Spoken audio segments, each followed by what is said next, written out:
సహాయము చేసే వారంగా ఉండాలి. As a Christian we should help others. ఇతరులకు మనం సహాయం చేసే వాళ్ళంగా ఉండాలి, సహాయపడే వారంగా ఉండాలి. యేసయ్య ఒక చక్కని ఉపమానం చెప్పారు, మీకు గుర్తుందో లేదు. ఒక సమయంలో ఒక వ్యక్తట యెరూషలేము నుంచి యెరికోకి వెళ్తా ఉన్నాడు. యెరూషలేము నుంచి యెరికోకి దిగిపోతున్నాడు, ఎందుకంటే అది ఎత్తులో ఉంటుంది, డౌన్లో ఉంటుంది. దిగిపోతున్నాడు. వెళుతూ ఉంటే దారి మధ్యలో కొంతమంది దొంగలు పడి ఆ వ్యక్తి దగ్గర అంతా దోచుకొని ఆ వ్యక్తిని బాగా దెబ్బలు కొట్టి వదిలిపెట్టేసి వెళ్ళిపోయారు. ఆ వ్యక్తి కొన ప్రాణంతో దారి పక్కన పడి ఉన్నాడు. అలాంటి స్థితిలో ఉన్న ఆ వ్యక్తి ఎంతో బాధపడుతూ ఉంటే ఆ దారిలోనే ఒక యాజకుడు వెళ్ళాడు.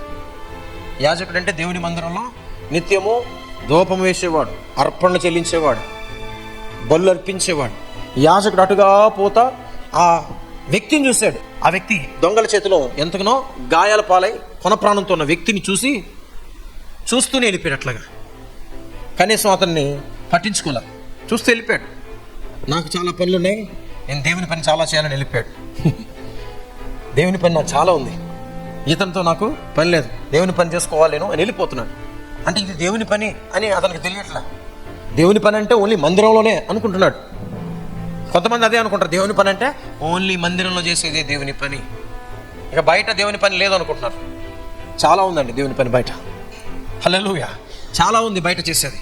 మనం దేవుణ్ణి సమాజానికి, ప్రపంచానికి కనపరచాలంటే ఆయన క్రియలు సమాజంలో చేస్తేనే వాళ్ళు తెలుసుకుంటారు. మందిరంలో చేస్తే సమాజం చూడలేదు కదా.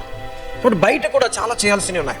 ఈ యాజకుడు అలా చూసుకుంటూ వెళ్ళిపోయాడు, ఏం చేయాల, ఏ హెల్ప్ చేయాల. ఆ తర్వాత ఇంకొక లేవీయుడు వచ్చాడు, అతను కూడా చూసుకుంటూ వెళ్ళిపోయాడు, ఏమి హెల్ప్ చేయట్లేదు. ఒకవేళ మీ జీవితంలో ఎలాంటి పరిస్థితి ఎదురైతే మీరేం చేస్తారు? లేవీయుడు యాజకుడు ఏం పట్టించుకోవాలి. అటుగా ఇప్పుడు ఒక సమరయుడు పోతున్నాడు. సమరయుడు అతను చూసి వెంటనే అతని గాయంలో కట్టి అతనికి నీళ్ళిచ్చి అతని ద్రాక్షరసం పోసి తీసుకుని వెళ్ళి పూటకోళ్ళ ఇంట్లో అక్కడ పెట్టి ఆ తర్వాత వాళ్ళకి డబ్బులు ఇచ్చి అతనికి వైద్యం చేయించమని చెప్పి వెళ్ళిపోయాడు. దేవునికి స్తోత్రం.